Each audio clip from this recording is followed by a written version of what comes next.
Baik, kita lanjut ke penanya berikutnya. Shalom, selamat malam dengan Iki Mangi di Sikumana. Bagaimana cara menyembah dalam roh dan kebenaran? Bagaimana cara menyembah dalam roh dan kebenaran? Alkitab memang menyuruh kita menyembah dalam roh dan kebenaran ya. Yohanes 4 ayat 24. Allah itu roh, barang siapa menyembah dia harus menyembah dalam roh dan kebenaran.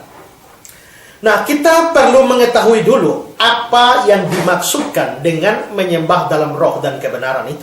Nah, sekarang saya mau menjelaskan satu-satu. Pertama, yaitu menyembah dalam roh. Apa artinya menyembah di dalam roh? Kalau kita melihat Yohanes pasal 4, itu kata-kata itu disebutkan dalam ayat 24 ya.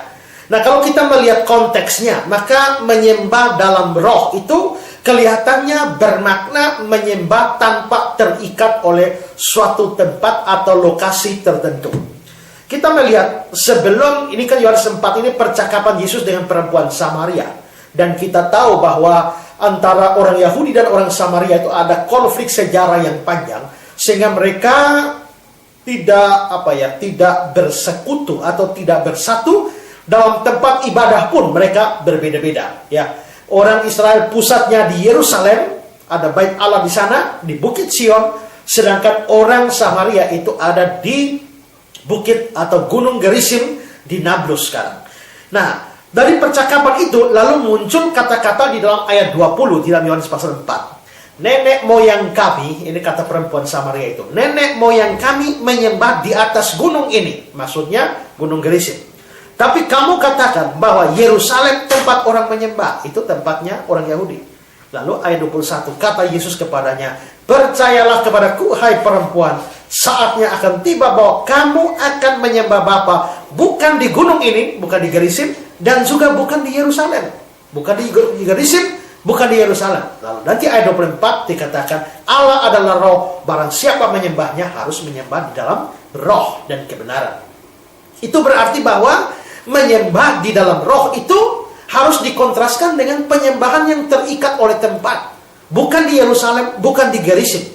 Allah itu roh. Apa itu artinya Allah adalah roh? Allah adalah roh artinya dia tidak dibatasi tempat. Kalau dia tidak bisa dibatasi oleh tempat, maka menyembah kepada dia itu bisa dilakukan dari mana saja atau di mana saja.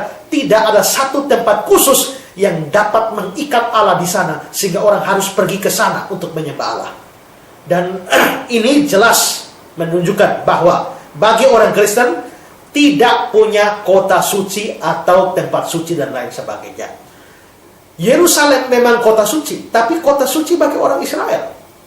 Tapi bagi orang Kristen, karena Allah adalah roh dan dia bisa disembah dari mana saja atau di mana saja, maka kita bisa melihat bahwa tidak ada yang namanya satu tempat khusus, kota suci atau tempat suci dan lain sebagainya. Sekarang populer orang menawarkan tour ke Yerusalem, ke Israel, katanya tour ke tanah suci, Holy Land dan sebagainya. Tapi saudara, jelas bahwa Holy Land itu hanya dalam pengertian orang Israel. Tapi bagi orang Kristen tidak ada yang namanya Holy Land, tidak ada yang namanya kota suci. Semua tempat sama saja di mata Tuhan, dapat menyembah Allah dari mana saja, di mana saja.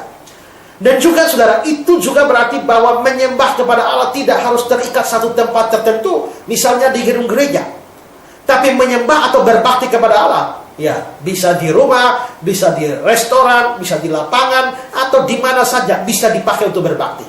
Karena itu tidak ada salahnya kalau bikin ibadah atau gereja di hotel, bikin kebaktian di restoran atau lain sebagainya, tidak harus di gedung gereja.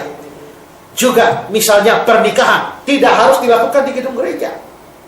Ada orang pernah tanya pada saya, Pak Pendeta, bisakah membuat pemberkatan nikah untuk kami di pantai? Oh, bisa saja, tidak ada masalah. Ya, tidak harus di gedung gereja.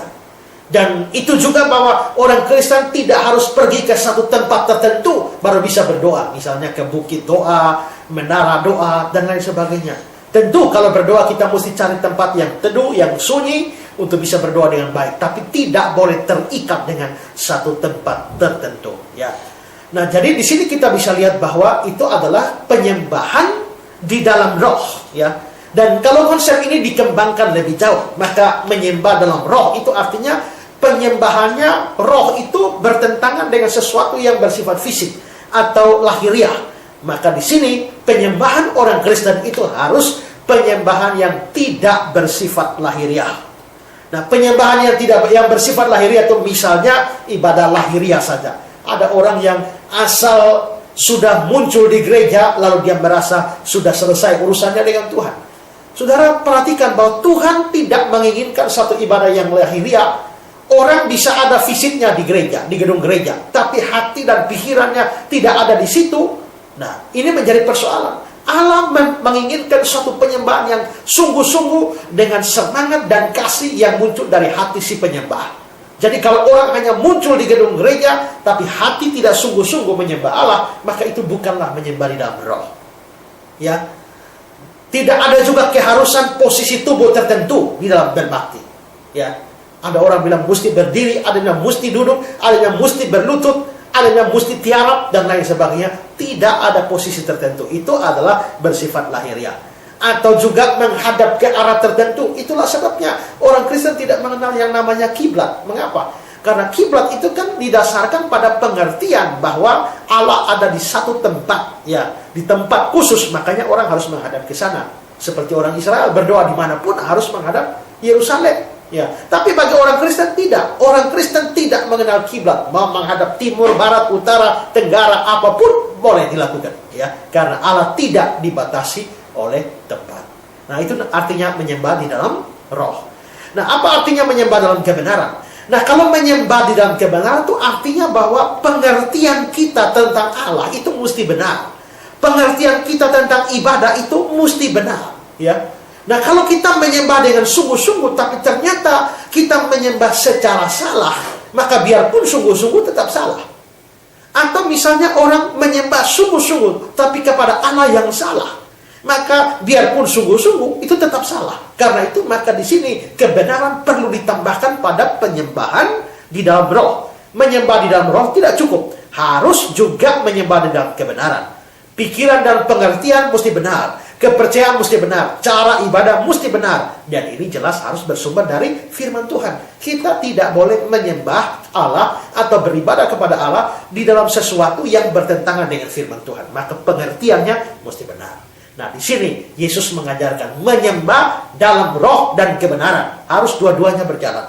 Ada orang yang hanya mau menyembah dalam roh, sungguh-sungguh, tapi tanpa kebenaran di dalamnya. Ada orang yang betul-betul penyembahannya benar, tapi tanpa kesungguhan di dalamnya, tanpa menyembah di dalam roh. Maka ini terjadi kepincangan. Maka di sini harus ditekankan dua-duanya, harus menyembah di dalam roh, ya, tapi menyembah di dalam kebenaran juga, ya.